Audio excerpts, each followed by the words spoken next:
Isis Eloá. Eu sou Isis Eloá, que porta o manto da Mãe Divina.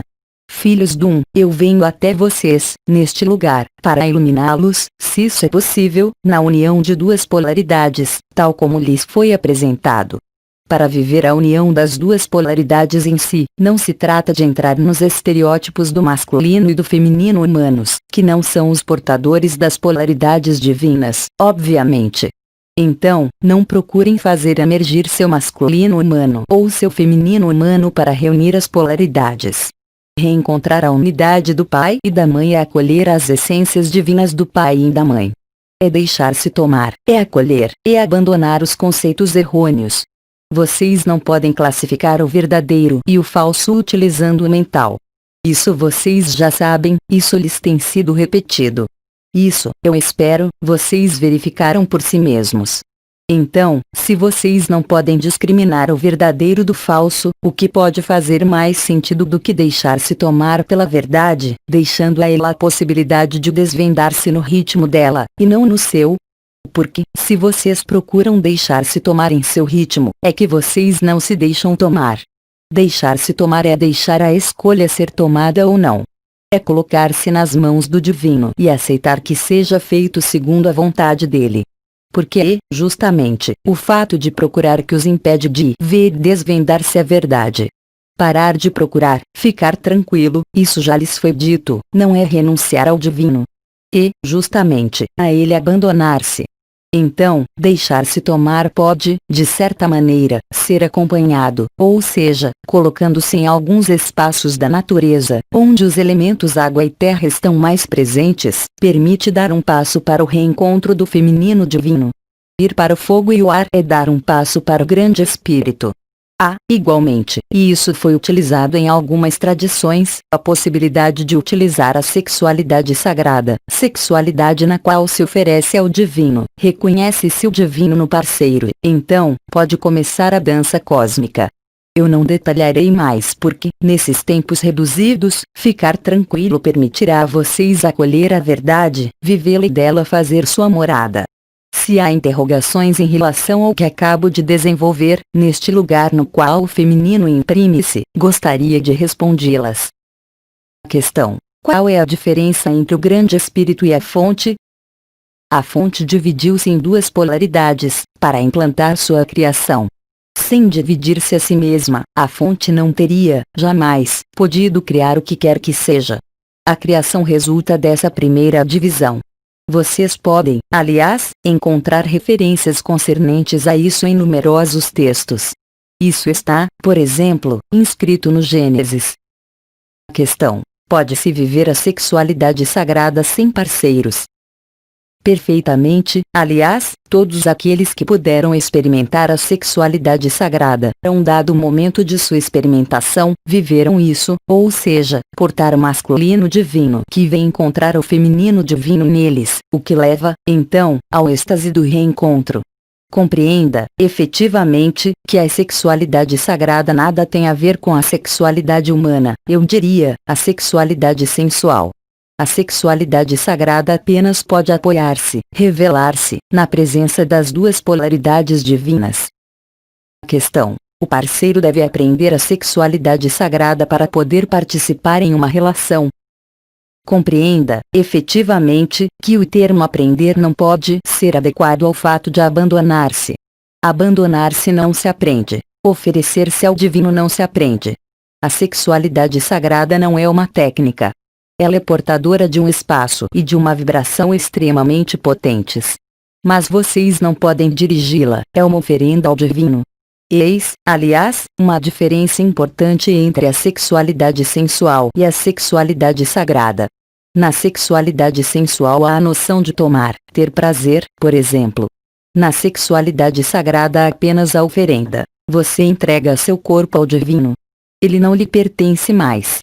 Então, viver a sexualidade sagrada, se há alguém que procura vivê-la ou dela apropriar-se, isso leva, rapidamente, a cair em desvios.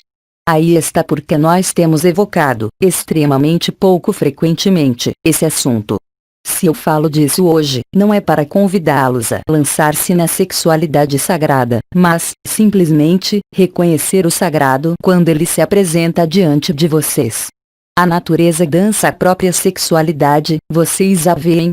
Ofereça-se ao divino, sozinho e, em seguida, se você está completamente abandonado, se o divino tomou-o, então, talvez, você viverá a sexualidade sagrada. Mas, se o divino tomou-o, pouco lhe importa, em verdade, vivê-lo.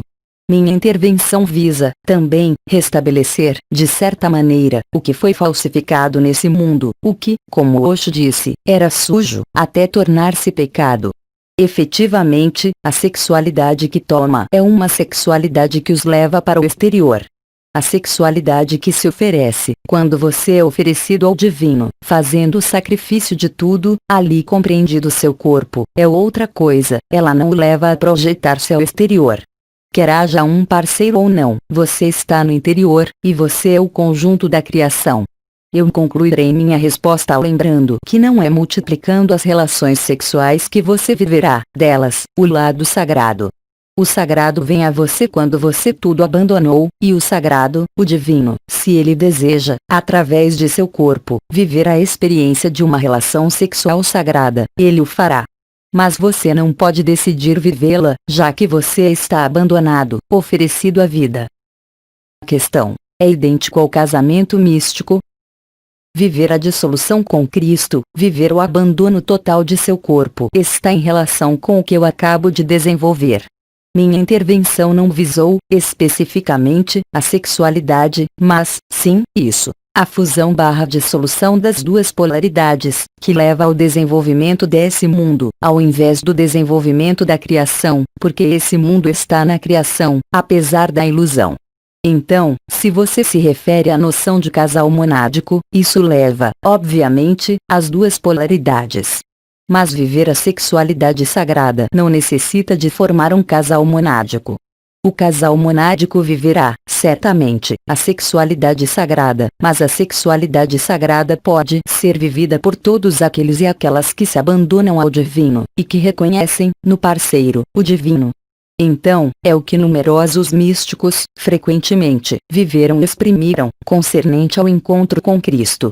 Basta-lhe, por exemplo, ler os numerosos testemunhos, como aqueles de Ivona e Meide Malestroente.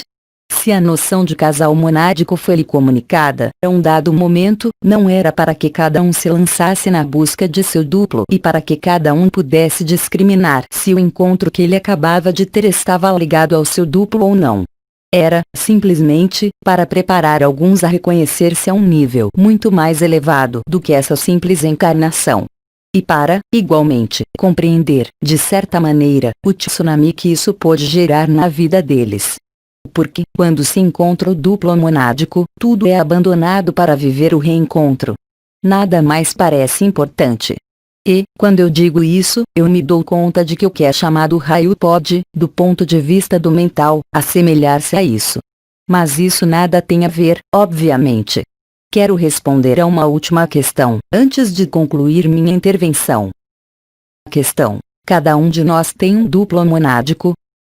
Foi esclarecido que a maior parte das mônadas não se reencontraria na encarnação.